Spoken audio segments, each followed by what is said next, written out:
vanguardia, la vanguardia permanente. Hay algunos videitos también re lindos sobre él. Como subtítulo dice La posibilidad de lo nuevo en la narrativa argentina.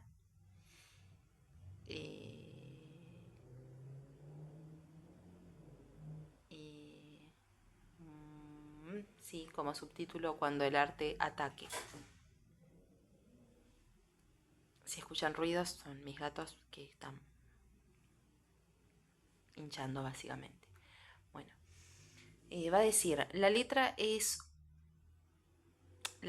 su conjunto remite a una historia de amor, sufrimientos de esa índole, pero el estribillo y su anticipo en el título convoca otra clase de imagen. ¿Quién resistirá cuando el arte ataque? Se trata de una canción de Luis Alberto Spinetta y fue editada en 1986 en el disco La La La, compartido con Fito Páez. Cuando el arte ataque, algo levemente impropio y acaso un tanto extemporáneo, se juega en esa formulación. El arte al ataque, enfrentando resistencias. ¿Por qué al ataque? ¿Y atacando a quién? ¿Y de qué resistencias eventualmente se trataría? ¿De una resistencia al arte mismo o de una resistencia al ataque, a su paso a la ofensiva? Sin tratarse en realidad de una vanguardia, parece haber una evocación de la vanguardia, del imaginario de las vanguardias, en esa parte de la canción. Es cierto que en la forma de cantarla queda más enfatizada la frase sobre la resistencia, ¿quién resistirá?, la voz abierta y ascendente, que la frase sobre el ataque del arte, cuando el arte ataque, la voz descendente y mitigada, lo cual no dejaría de implicar toda una consideración sobre las vanguardias en ese contexto. Pero se trata, en cualquier caso, de ese imaginario, de ese vocabulario, de esa impronta en expansión del arte bajo un impulso de tenor vanguardista, la idea misma de que el arte ataque. La propia palabra vanguardia no tiene otro origen que ese. Proviene ni más ni menos que el del lenguaje militar. Avant-garde, guardia de avance, la fuerza que se adelanta. En eso consiste justamente. Antes del movimiento conjunto de la tropa en pleno, un grupo se anticipa en la incursión, va adelante para explorar. Y en esa tesitura, la de la exploración de avanzada, se activan otros factores que definen igualmente lo que pueden ser las vanguardias.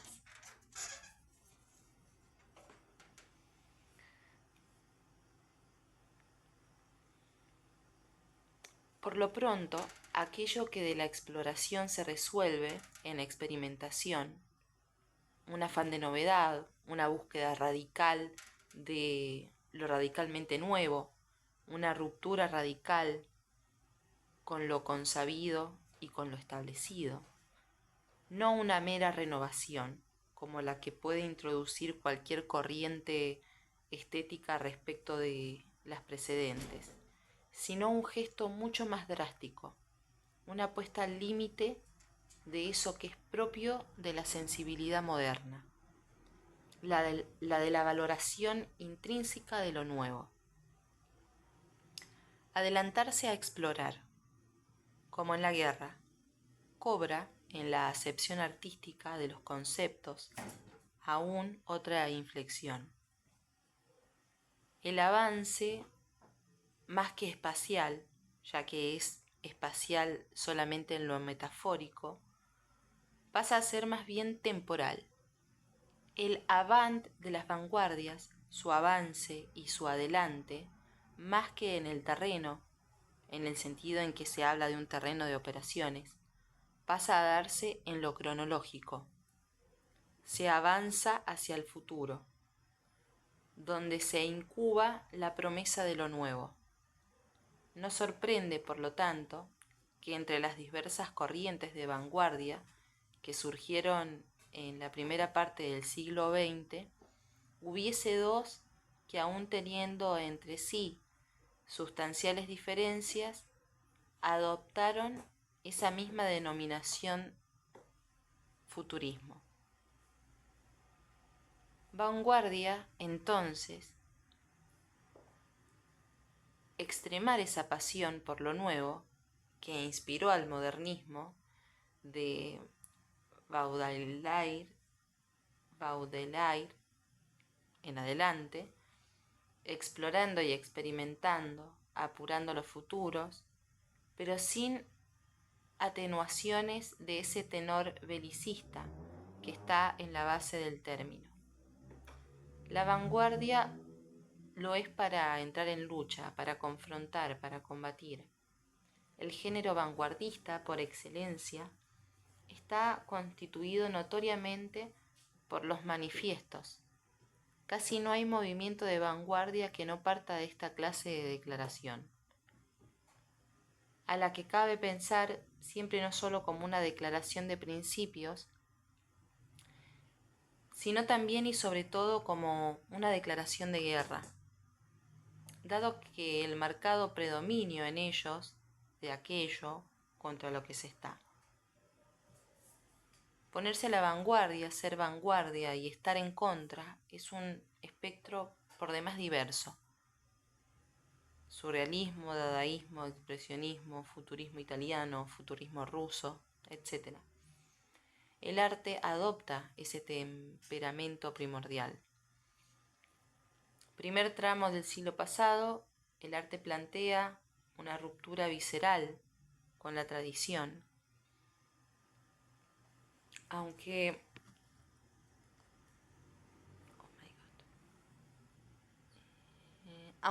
no es sino con la tradición que podrá procurarse lo nuevo, y declara abiertamente su guerra contra lo adocenado, contra lo establecido, contra el gusto existente, contra el propio arte, contra el arte tal y como se lo concibe, sus valores y sus instituciones, sus parámetros y sus regulaciones, sus públicos y sus consagraciones. El arte se pone en crisis a sí mismo, como nunca antes lo había hecho. Las condiciones que lo hicieron posible son tanto sociales como propiamente artísticas. Luchas de escuela había habido, claro, y había habido sucesivas rupturas, refundaciones estéticas. Pero no en este grado, no hasta este punto, en que el propio estatuto del arte es lo que se quiere hacer colapsar.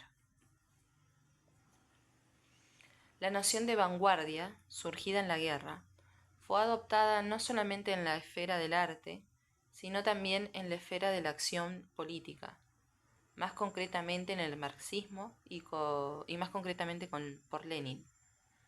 La concepción del Partido Comunista como vanguardia política del proletariado, sin dejar de mantener la premisa de que el sujeto de la revolución no es sino la clase obrera, introdujo la perspectiva de una función de guía y agitación. Toda vez que el paso a la acción revolucionaria podía o debía no dejarse librado sin más a un confiado espontaneísmo de las masas. Porque en efecto será la toma de conciencia del proletariado lo que servirá de motor a su paso a la acción revolucionaria. Y será el paso a la acción revolucionaria del proletariado lo que permitirá abolir el inhumano régimen social imperante y establecer una nueva sociedad, verdaderamente humana, sin explotación. Ahora bien, es preciso considerar asimismo que esa toma de conciencia y ese paso a la acción puede requerir un grupo de avanzada que, sin suplirlos en su función histórica revolucionaria, pues toca a los explotados acabar con los explotadores, puede adelantar, iluminar, conducir, encender la mecha que habilitará el estallido.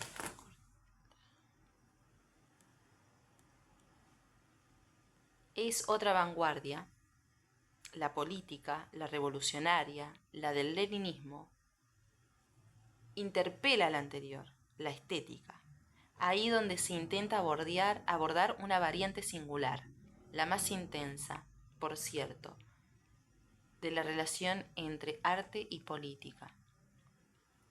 ¿Qué articulación posible existe entre vanguardia política y vanguardia estética? Ahí donde el gesto de ruptura más radical del estado de cosas en la sociedad y el gesto de ruptura más radical del estado de cosas en el arte coinciden. De hecho, en la apelación a un mismo término, vanguardia y vanguardia, ¿cómo se conectan? ¿Se encuentran o se desencuentran? La Revolución Rusa y el futurismo ruso, la vanguardia política de Vladimir Lenin y la vanguardia poética de Vladimir Mayakovsky, en su estricta coexistencia, concretizan la cuestión.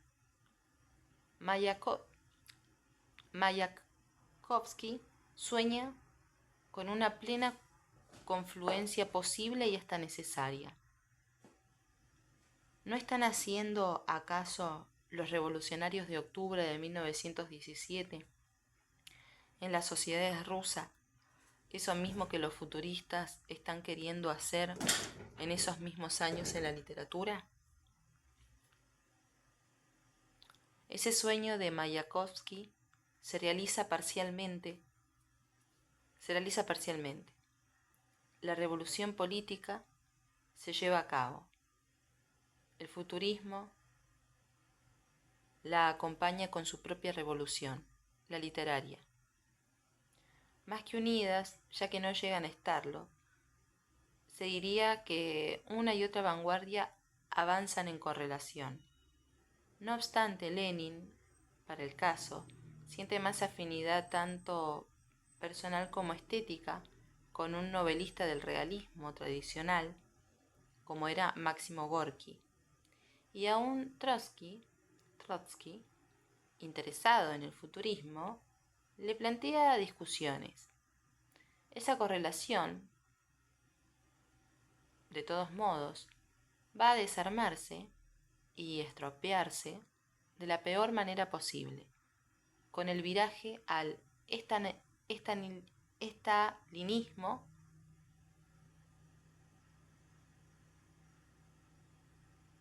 de la revolución, o por mejor decir, con la tradición de la revolución por parte del estalinismo.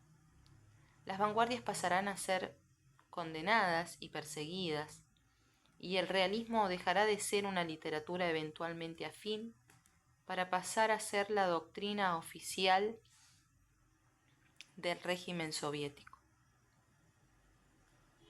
El suicidio de Mayakovsky en 1930 expresa dramáticamente que esa vida se acababa por propia voluntad, porque el sueño se acababa en contra de su voluntad.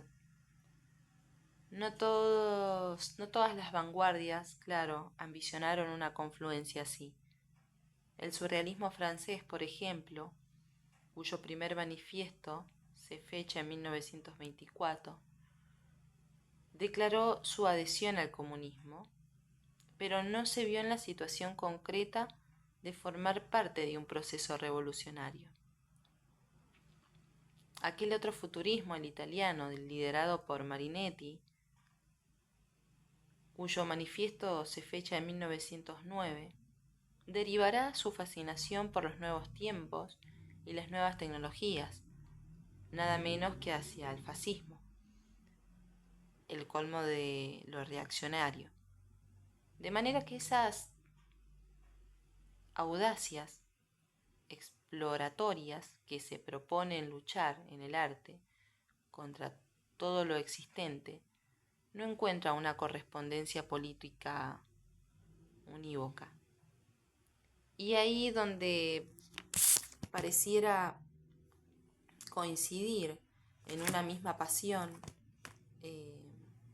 por cambiarlo todo, el arte y la vida, la estética y la sociedad no dejaron de aflorar la disonancia y las desavenencias. ¿Quién resiste entonces? ¿Y quién se resiste cuando el arte ataca? Ataca flancos diversos.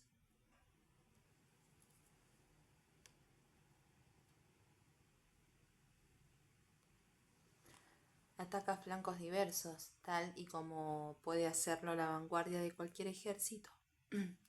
Ataca las convenciones de la representación pictórica, por caso, o la idea misma de figuración, o el principio de tonalidad en la música, o la premisa que superpone lenguaje y racionalidad, o ataca ni más ni menos que aquello que se considera arte o no se considera arte.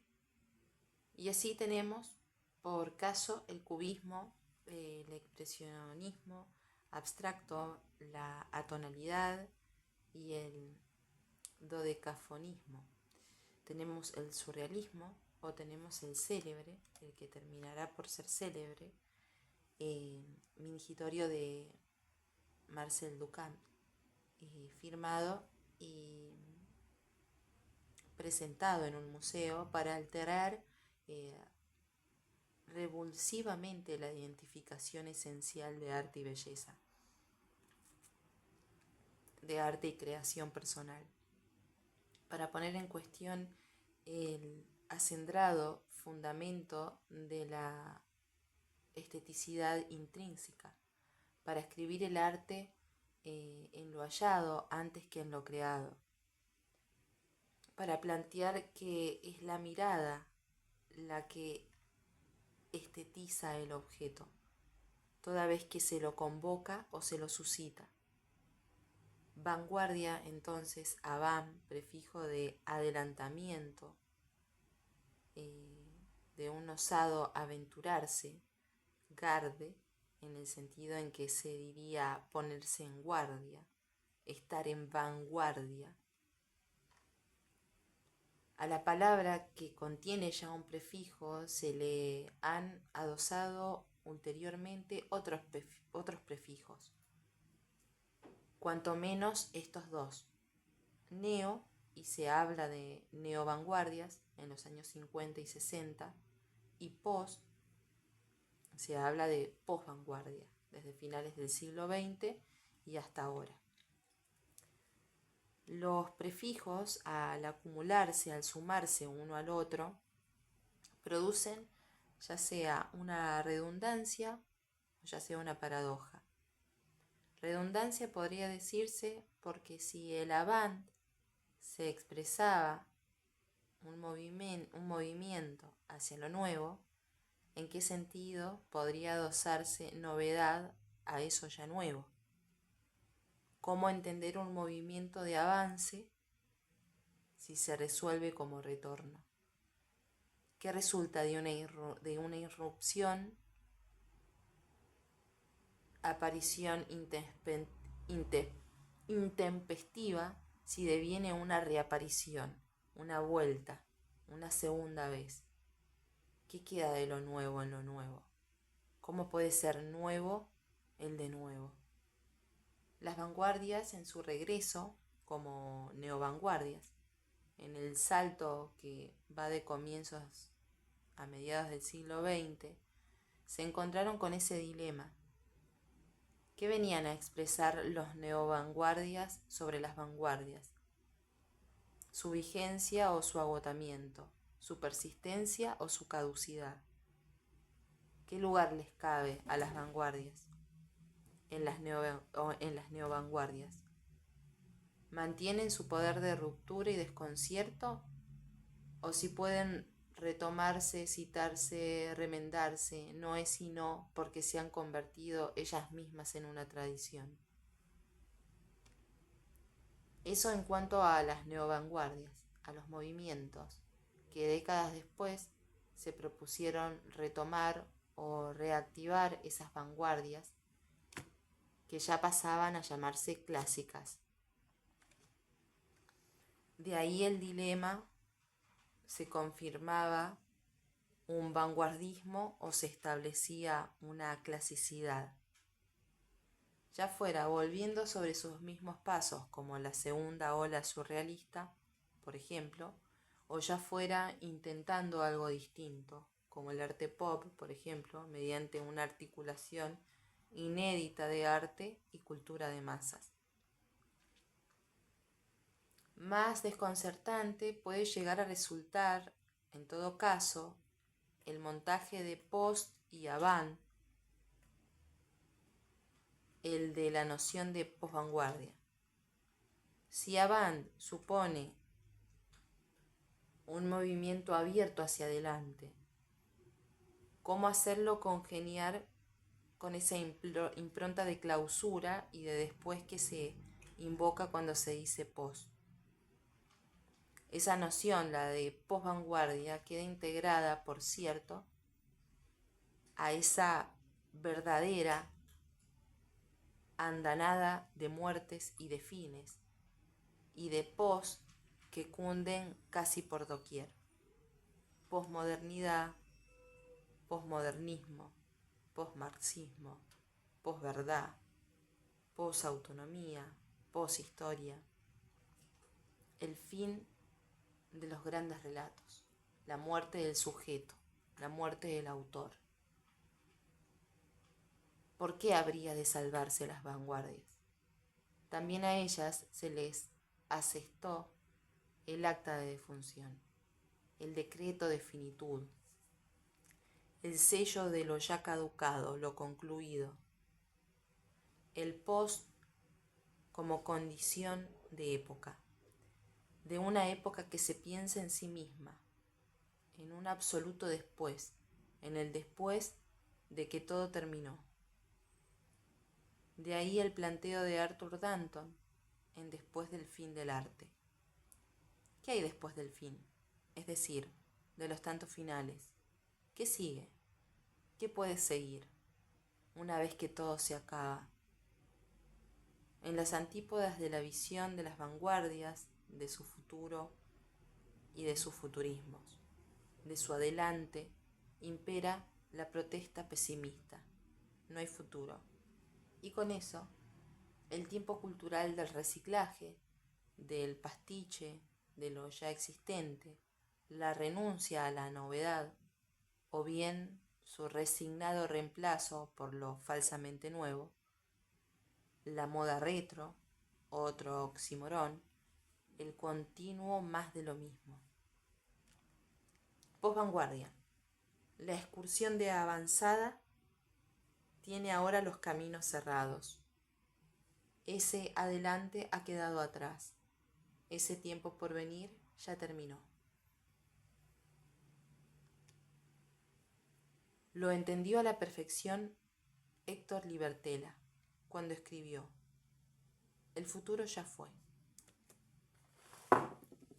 Ahí donde esa expresión ya fue se convirtió en la manera de decir que algo no era ni sería, Libertela, referente ineludible en la literatura argentina para calibrar e interrogar qué significa ser vanguardia en el presente, reformuló las cronologías con entera lucidez. Hay un futuro, pero no está adelante, sino atrás. Hay un futuro. No es cierto que no haya un futuro, pero ya ocurrió. Está en el pasado. Esa ambición de futuridad, sin dejar de serlo, cobra el carácter de lo pretérito, lo nuevo, sido, como si conviniese fusionar el prefijo neo con el prefijo post. lo nuevo con lo concluido, lo pasado con lo pendiente, para mejorar, para mejor escrutar cuál puede ser la significación actual del vanguardismo. Libertela, de activa participación en la agitación artística argentina, de fines de los años 60, autor por caso de textos formidables acerca de Mirta Dermisalle y de Jorge Bonino, escribe sobre el futuro. El futuro ya fue. En los apesumbrados años 90, la vanguardia, las vanguardias se ven interrogadas así desde el cruce de neovanguardismo y posvanguardia. Desde textos como los de Libertela nunca dejan de atacar las convenciones establecidas, las tareas de las lecturas domesticadas, el reino mustio de la literatura estándar. Hay un futuro, pero ya fue. En sintonía con esa clase de enfoque, Ricardo Piglia planteó que la literatura es la vanguardia de un ejército que retrocede. Una redefinición crucial. La metafórica de guerra visiblemente persistente. Lo que cae, lo que desaparece, es la idea de la ofensiva. ¿Cuándo el arte ataca? No, el arte ya no ataca. Está a la defensiva. Lejos del confiado optimismo que alguna vez lo llevó a pensarse bajo esa forma, lanzándose sobre la sociedad para conquistarla y para transformarla, para tomarla y para estetizarla, ahora se repliega, cede posiciones, flaquea golpeado por la indiferencia o por la banalidad. Se siente inofensivo, lo es. Hay vanguardia, de hecho Piglia denominó las 3 vanguardias a un seminario sobre Sir, Puig y Walsh, que dictó en 1990 en la Facultad de Filosofías y Letras de la Universidad de Buenos Aires y que luego editó como libro. Iba a decir, hay vanguardia, una guardia que está adelante, pero ese ejército del cual es vanguardia no avanza, retrocede, no ataca, opera cautelosamente, su repliegue defensivo. ¿Quién resistirá? El arte es el que resiste, ahora que ya no puede atacar. Héctor Libertela, siempre desde un imaginario de guerra, desde eso que él mismo llamó pose de combate, pensó que la del caballo de Troya podía ser una imagen más adecuada que la de la vanguardia para entender la condición del arte en conflicto con lo existente. A la revisión de las coordenadas temporales, la que pone el futuro atrás, agregó así una revisión de las coordenadas espaciales. Suplicó el trazo del afuera adelante por un adentro sigiloso, encubierto. Otro modo de atacar, ya no abierto y declarado, ya no desplegado en enjundia, sino más bien conspirativo. Libertela propuso sótanos, propuso bodegas de barco, el arte como conspiración secreta, desde abajo y desde adentro. De ahí el caballo de Troya, una vanguardia que se interioriza y se solapa, que se hace adentro, adentro del caballo, para meterse adentro, adentro de la fortaleza enemiga. El repliegue deja de ser, entonces, lo otro de la ofensiva, para pasar a convertirse en un truco de la ofensiva, en su mejor ardid. El arte relegado, un arte replegado, desestimado, hasta volverlo imperceptible. Transforma todo eso en su arma. Se vale de eso mismo para escabullirse, para ocultarse y para atacar. El ataque, el futuro, lo nuevo, el arte y su lugar social, nada de eso permanece intacto. Todo eso ha ido variando, al igual que la propia vanguardia, y en parte en razón de ella misma.